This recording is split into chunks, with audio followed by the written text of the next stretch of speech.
भीम को कहता लिए मलाल, हरे लेकर के असली नाम ना किसी को बुलाता, हरे कुंती से कहे भीम मां सहा नहीं जाता। पहले बात क्या आप लोग समझ लें, महाभारत के दो पक्ष, पांडव पक्ष और कौरव पक्ष। पांडव पक्ष के अर्जुन, भीम, नकुल, सहदेव, युधिष्ठिर, पांचों पांडवों की उत्पत्ति भी आप जानते हैं। मां कुंती को यह वरदान था, इंद्र को बुलाकर अर्जुन को जन्म देती है, पवन को बुला करके भीम को जन्म देती हैं, सूर्य के बुला करके कर्ण के, धर्म के बुलाकर युधिष्ठिर के। ये बात का जानकारी दुर्योधन के रहल। जब पांडवन का अपमान कैल सोचे दुर्योधन, तब भीम के बोलावत कहा पवन का लड़का आवाज सुना, और युधिष्ठिर के बोलावत कहा कि ये धर्म का लड़का आवाज सुना। ये बतिया सुन सुन करके भीम के गुस्सा बढ़े। एक दिन भीम माई कुंती के पास पहुंचलन और जा करके पूछत उन करे, माई हमहन का तो बड़ा अपमान करला दुर्योधन समाज में, हमके बुलावे को होई तो पवन के लड़का कह के बुलावेला, अब भैया के बुलावे को होई तो धर्म के लड़का कह के बुलावेला। तो ये बतिया भीम माई कुंती से पूछत रहलन, एक थे तर्ज बदल गई। अरे तोहरे सोनवन का थाली, तोहरे सोनवन का थाली, हमारी पतरिया पे दाया करा। तब वो दुल्हन आखल, तब वो कहले रहलन, तब फिर कहे खाला बाबू, तो फिर गई हन कि अरे तोहरे सोनवन का घड़ीला, तोहरे सोनवन का घड़ीला, हमारी गगरिया पे दाया करा। तब वो दुल्हन आखलन, तब गोसिया के गरियावेली कि अरे तोहरे सोनवन का वो खाई, तोहरे सोनवन का वो खाई, हमारी मूसरावा पे दाया करा।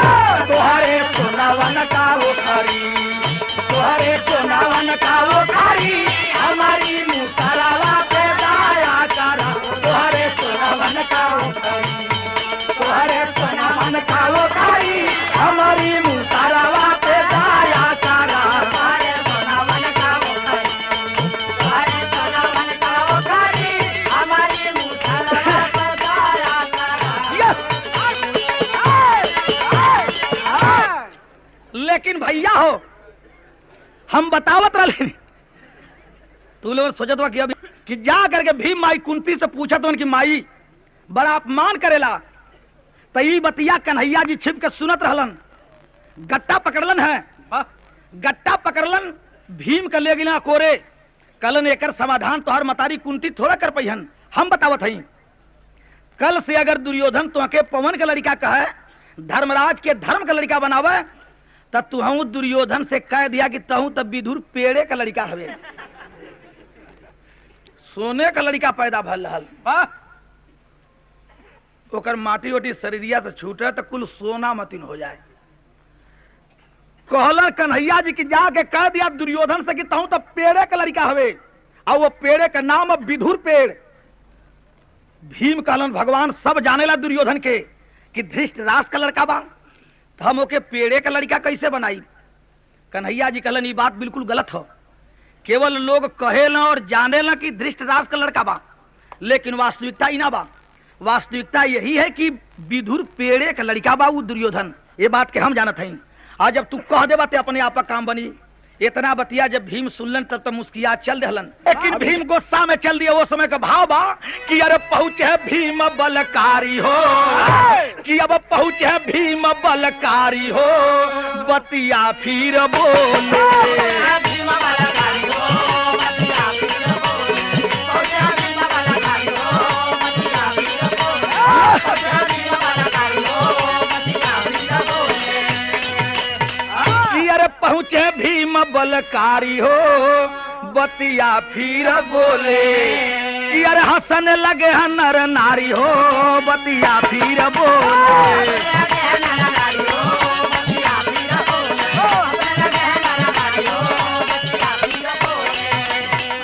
ए भैया कहा जाला कि हर कल माने लेकिन परकल ना मानेला। दुर्योधन तो परकल रहल, ऊ है मजकवा चालू कर दिया।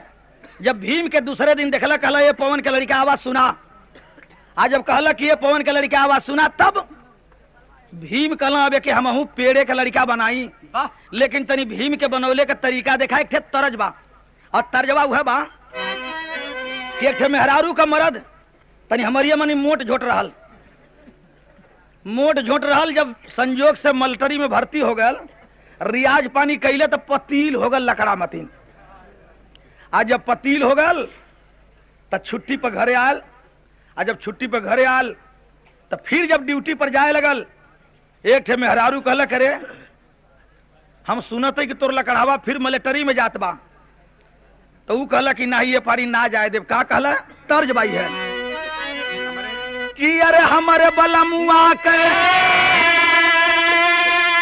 कि अरे हमारे बलमुआ का पातर कमर पलटनिये में जाए नहीं, पलटनिये में जाए नहीं, पलटनिये में जाए नहीं। अरे हमारे बलमुआ का पातर कमर पलटनिये में जाए नहीं, पलटनिये में जाए नहीं। भूख लगी भौरी चोखा खियैबे होटलिये में खाए नहीं, होटलिये में खाए नहीं, होटलिये में खाए नहीं। अरे भूख लगी भौरी चोखा खियैबे होटलिये में खाए नहीं, होटलिये में खाए नहीं। अतनी गनवा के बतिया सुन कर के बतिया धड़क गईली छतिया, अरे सुन कर के बतिया धड़क गईली छतिया। विपतिया में डूबे उतीरा, विपतिया में डूबे उतीरा, विपतिया में डूबे उतीरा। अरे सुन कर के बतिया धड़क गईली छतिया, विपतिया में डूबे उतीरा, विपतिया में डूबे उतीरा। कारण करता हूं तब विदुर पेड़े के लड़का हवे। अपने के दुर्योधन जब पेड़े के लड़का सुन ले, गुस्सा की मारे आग बबूला हो गया। कहला अरे भीम हमके पेड़े के लड़का बनौले जरूर, लेकिन आज तो के साबित करे के परी कि हम पेड़ के लड़का कैसे हई, और न बतैबे तो आज हमरे तोरे खैरियत नहीं पड़ी। भीम कहलन ये बात तो हमसे पूछत हुए दुर्योधन, अरे बात कह के प्रमाण लेवे के हो तो जा करके अपने माई गंधारी से पूछ। अब गुस्सा में दुर्योधन मतारी गंधारी के पास पहुंचे, पूछे लगल तो कभी तेरी देहलन तरगन बढ़ादा बदनिया में लागल यगिया,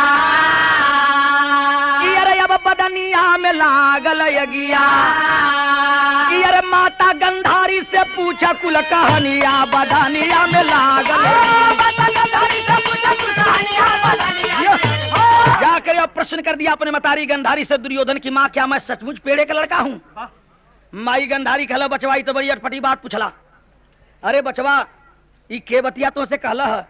दुर्योधन कहला करे माई भीमा पूरी समाज में हमके बेइज्जत कर दिया, हमके पेड़े का लड़का बनौलत है। आज माई साफ साफ बता दे कि का हम सचमुच पेड़े का लड़का हैं। माई गंधारी रोवे लगल, कहे बचवा भैया भैया यहाँ बोला मत। कहला तो बतिया सही है बा। दुर्योधन सुनल कि सही है बा ते और फर के हर गल गुस्सा में हो गल। कला तो के बतावे के परी कि हम पेड़े का लड़का कैसे है। तो माई गंधारी रो करके बतावे लगल, का बोली गंधारी महतारी, अरे बोली गंधारी महतारी बेटा तू विदुर का लाल सही, और किस तरह हुआ है जन्म तेरा कहती हूँ सच्ची हाल सही। अरे जब मैं शादी योग्य हुई पिता जहाँ तिलक चढ़ाते थे, तो शादी होने के पहले ही वे सब दुल्हे मर जाते थे। बचवा सुन ले, अपने नैहर में जब हम शादी योग्य सयान भैलीन तो हमार बाबू गंधार राजा ओहर सुनला बोली राजा के बात, हाई सुनला गंधारी मतारी बतावे लगल कि बचवा हमार बाबू गंधार राजा हमरे शादी के लिए जहां दुल्हा देख करके आवे, शादी के पहले में वो दुल्हवा मर जा। दो चार घटना जब ऐसे घट गई तो विद्वानन के बुला करके हमार बाबू गंधार राजा राय लेहलन। तो विद्वान लोग राय का देहलन कि विद्वानों के कहने पर, अरे विद्वानों के कहने पर बेटा कान खोल कर सुन ले कि विद्वानों के कहने पर पिता विदुर पेड़ संग ब्याह किए और धृतराज से बाद में शादी हुई प्रेम की चाह लिए। अरे बचवा विद्वान लोग राज हलन कि गंधारी के शादी टोटकर मिटावा बदे पहले विदुर पेड़ से कर दा, बाद में कोनो दुल्हा से करवा तो दुल्हा सलामत रही। तो बचवा टोटकर मिटावे खातिर हमार शादी पहले पेड़े से भइल। आज जब पेड़े से भइल तो वही पेड़वा के भर अखबार पकड़ के हम लिपट गईली। और जब लिपट गईली तो हमल रह गल। आ जब हमल रह गल तो ऊ जब लड़का पैदा भइला उह तू दुर्योधन पैदा भइला। धृतराष्ट्र शादी तो बाद में भइल। आज जब बतौला गंधारी मतारी की उह लड़का जौन तू पैदा भइला तू दुर्योधन पैदा भइला, तब तक दुर्योधन का गुस्सा और बढ़ गई। तबे में गलती हमरे माई का ना बा, ये में गलती हमरे माई का ना बा, ई तो गलती हमरे नाना का बा। नाना अगर माई का शादी पेड़े से ना कैले होता तो कुल बतिया न होत। तो एकर बदला अपने नाना से ले। अब गुस्सा में दुर्योधन चल दिया अपने ननिहाल की तरफ। उधर गुस्से में आग बबूला ननिहाल की तरफ जा रहा है। जरा उस समय का भाव देखेंगे भैया। हो कुरबुरा मतलब तुम लोग कहे तुम कह लिया खड़ा होके। कुछ लोग बिरहा का मजा लेलन, कुछ लोग ननिहाल पहुंचल बा भाव मिलल का कि अरे लागल हो जवानिया बदनिए में आग, हो जवानिया बदनिए में आग, हो जवानिया बदनिए में आग, हो बदनिए में आग, लागल हो जवानिया बदनिए में आग, हो जवानिया बदनिए में आग। कि अरे नाना के करनी से भइल में हनावा हो, भइल में हनावा हो, भइल में हनावा,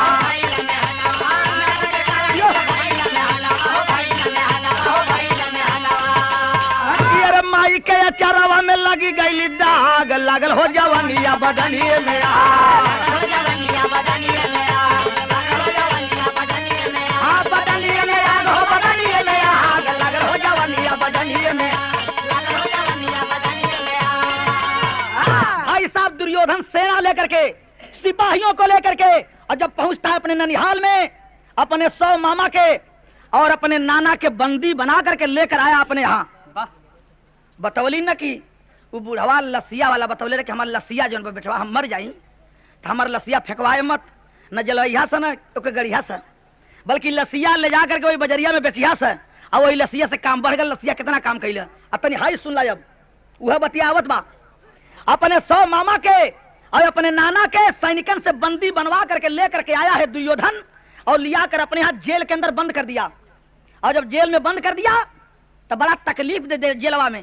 तकलीफ का देते सुन ला कि अरे सब मामा या नाना को निर्दयिया जुर्मी जेलवा में, आ देवे लागल दुर्योधन सजैया जुर्मी जेलवा में। कि अरे दासी से का मुट्ठी चावल जेलवा में भेजवावे हो।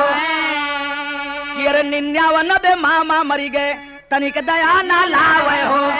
अरे झंख गंधार राजा का बुढ़ैया जुर्मी जेलवा में, आ लगन सकुनी मामा के चतुरैया जुर्मी जेलवा में।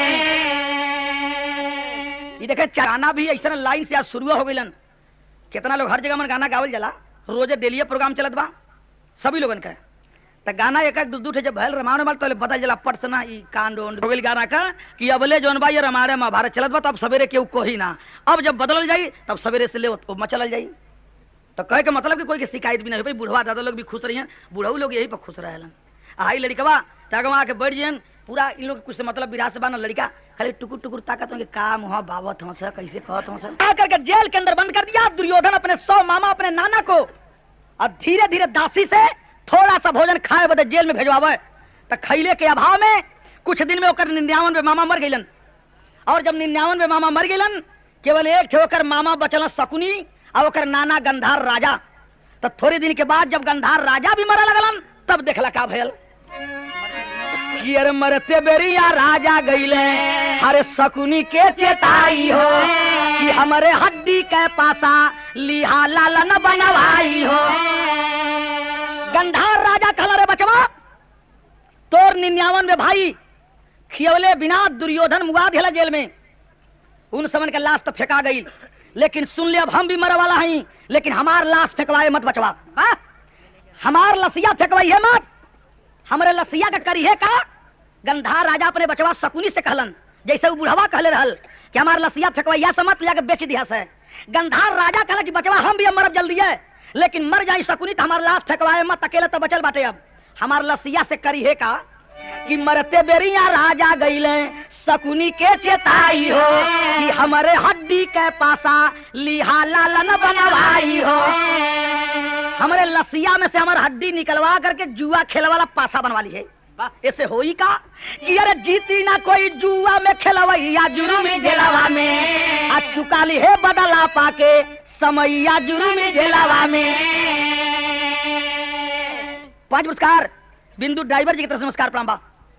हमारे लाश से हड्डी निकलवा के हमार जुआ खेल वाला पासा बनवा ली है, और वो जुआ खेल वाला पासा से दुनिया में कोई तो से पार न पाई, कोई से हरबा न करबे। एक बात, दूसरी बात नोट कर ले, अगर मौका मिले तो दुर्योधन से अपने 100 आदमी का बदला चुका ली है। तो 99 भाई एक थे हम, 100 आदमी का बदला चुका ली है बचवा शकुनी।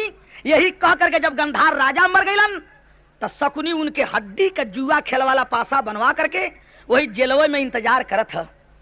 ज्योतिषी टाइप का था शकुनी, बड़ा बुद्धिमान था, लेकिन ओकर बुद्धि काम न कर अपने बाबू के हड्डी का जुआ का पासा लेके वो तैयारी कैले बा कि जेल से निकली। बाबू कहले मैं तब दुर्योधन से बदला चुकाई, लेकिन मौका मिले न। एक दिन अपन तरीका शकुनी लगौला। कौन तरीका भैया, कौन तरीका लगौला? आल्हा बदल गल, तनिक और बढ़ा देता, तनिक और बढ़ा दा,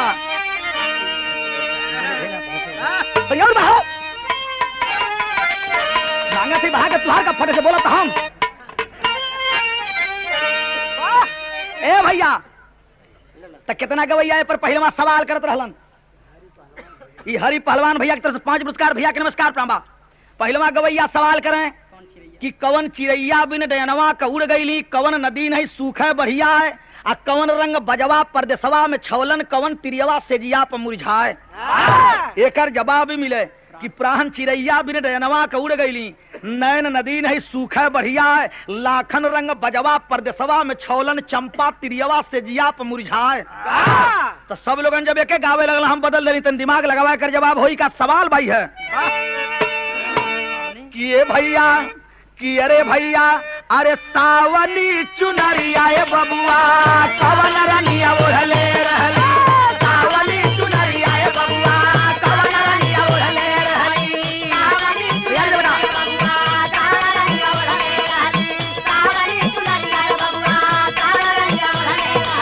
कवन रनिया कैली भोरवे गंगाया स्नान,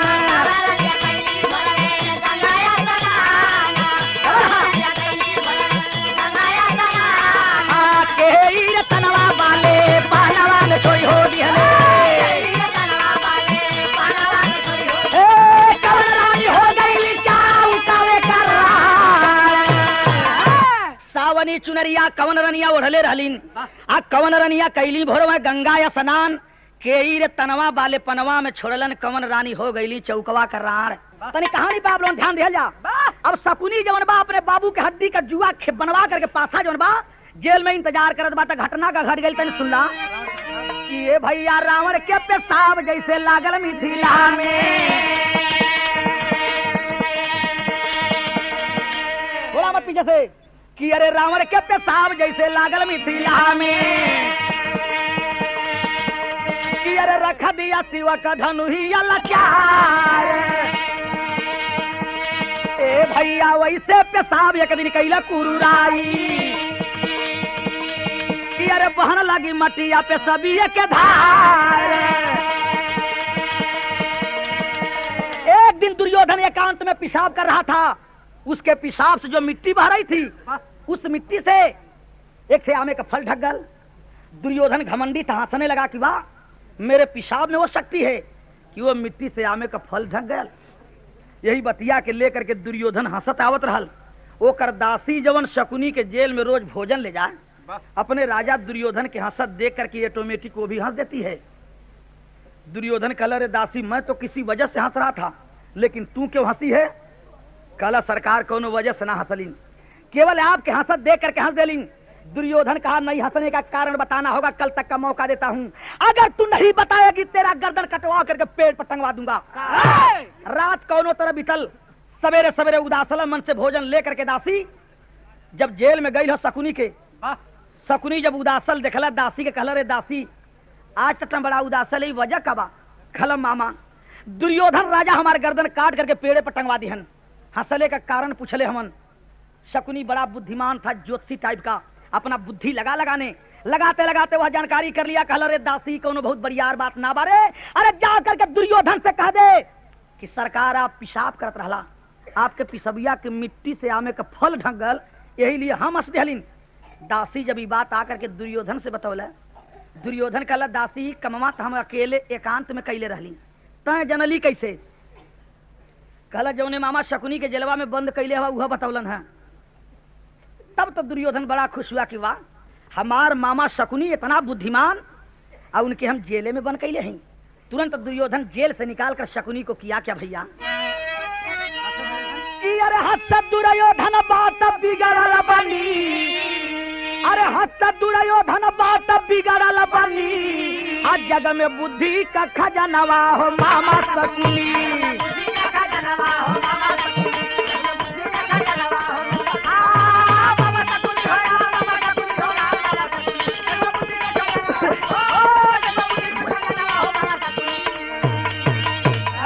छुड़ा जेल से शकुनी को हम मंत्री लिया बनाई, तो छुड़ा जेल से शकुनी को हम मंत्री लिया बनाई। अरे पिता और भाई का बदला तो से ले पुराई, अठाना मनवा में ठाना नवा हो मामा शकुनी।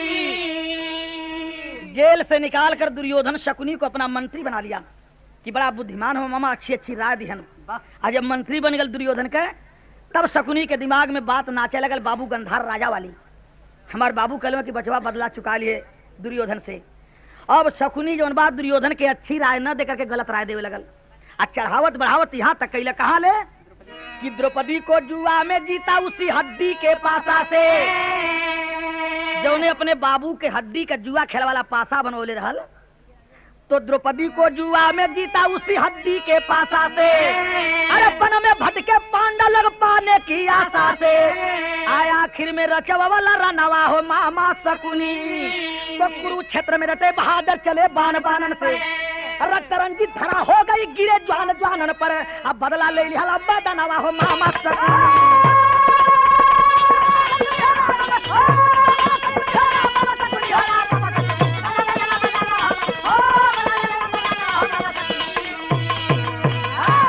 बिहारी गुरु गणेश तू रामलाल मुरबा का, अब कथन का चंद्रिका कभी बच्चन का बीजा पता का, कि अरे बदनिया में लागल यगिया, अरे बेचन रामा कभी करता कह जोगिया, बदनिया में लागल